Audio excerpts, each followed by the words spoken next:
जिस तरह से दिल्ली पुलिस जंतर मंतर से सोनम वांगचुक को 18 जुलाई की सुबह उठाकर लेने आई है, जहां सोनम वांगचुक अनशन पर लेटे हुए थे, उस जगह पर सफेद चादरों का घेरा बनाया जा रहा है। सफेद चादरों से घेरने का क्या मतलब हो सकता है? एक ही कि किसी तरह सोनम वांगचुक को उठाने की तस्वीर किसी के कैमरे में कैद ना हो जाए और वायरल ना हो जाए। जंतर मंतर पर सुबह 7:30 बजे कम लोग तो नहीं होंगे, लेकिन दिल्ली पुलिस की सफेद चादरें सैकड़ों मोबाइल फोन के कैमरे के लिए दीवार बन गई। लोकतंत्र में इस तरह के काले कारनामों के लिए अब सफेद चादरों का इस्तेमाल होने लगा है। इन्हीं सफेद चादरों से उन सफेद पोश लोगों को पकड़ना था जो सिस्टम के भीतर बैठे हैं और जिनके रहते देश भर में साल दर साल पेपर लीक की घटना हो रही है। उनकी जगह इन सफेद चादरों में लपेट कर उठा लिए गए Sonam Wangchuck.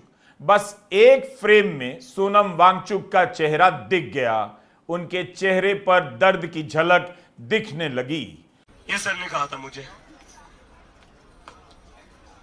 I didn't want to go to hospital. उनको पार्लियामेंट मार्च करना था, लेकिन जो ये पुलिस वालों ने आज किया है, He was not a criminal. जैसे आप उनको छुपा कर लेकर गए शीट्स के अंदर,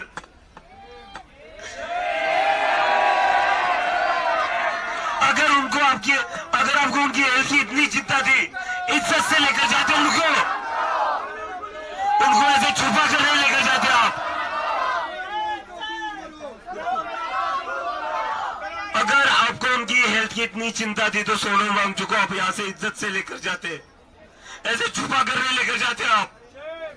अभिजीत दीप्ते ने सोनम वांगचुक की जगह अनिश्चितकालीन अनशन पर बैठने की घोषणा कर दी है। इन लोगों को लग रहा है ये सोनम सर को अंदर करके सोनम सर को यहाँ से उठाकर आंदोलन खत्म कर सकते हैं। आंदोलन खत्म नहीं होगा। अपना अनशन शुरू कर रहा हूँ।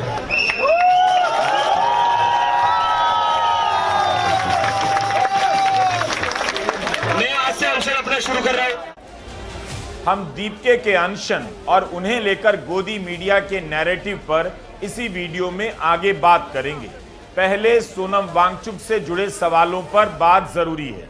सोनम वांगचुक को जिस तरह से उठाकर पुलिस ले गई, उस तरीके पर अभिजीत दीप्ते की बात सही है कि सोनम वांगचुक कोई अपराधी तो नहीं थे कि सफेद चादरों में उन्हें छिपाकर ले जाया गया।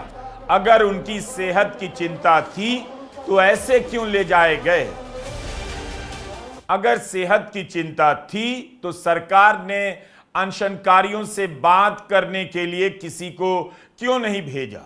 दिल्ली पुलिस ने कहा है कि माननीय हाईकोर्ट के आदेशों और मेडिकल विशेषज्ञों की सलाह के अनुसार सोनम वांगचुक की बिगड़ती सेहत को देखते हुए उन्हें जरूरी मेडिकल देखभाल के लिए अस्पताल में भर्ती कराया गया है। माननीय हाईकोर्ट के आदेशों का पालन करते समय प्रदर्शनकारियों ने बाधा डालने की कोशिश की, जिससे थोड़ी अफरा तफरी मची। हालांकि पुलिस ने संयम बरता और पूरी प्रक्रिया को सुरक्षित रूप से पूरा किया।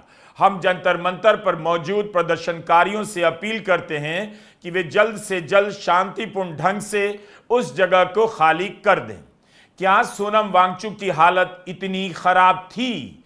पुलिस कह रही है मेडिकल विशेषज्ञों की सलाह के अनुसार उन्हें अस्पताल में भर्ती कराया गया है, लेकिन जिस अस्पताल में भर्ती किया गया है उसी की मेडिकल सुपरिटेंडेंट कह रही हैं उनकी हालत स्थिर है। समाचार एजेंसी ANI ने सफदरजंग अस्पताल की medical superintendent doctor Charu Bamba का बयान जारी किया है। डॉक्टर चारू तो यही कह रही हैं कि सोनम कुछ कमजोर हैं और उन्हें डिहाइड्रेशन हुआ है, लेकिन उनके सभी वाइटल पैरामीटर ठीक हैं। वो पूरी तरह से स्टेबल और अलर्ट हैं। पहले इमरजेंसी मेडिसिन डिपार्टमेंट ने उन्हें चेक किया और अब वह मेडिसिन डिपार्टमेंट में भर्ती हैं।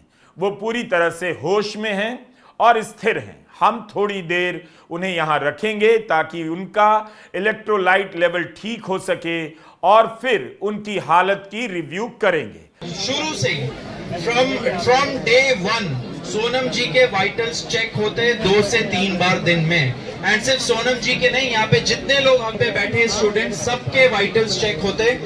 रोज हेल्थ बुलेटिन निकलती है, रोज जो रीडिंग्स होते हैं वो हम लोग सार्वजनिक करते हैं।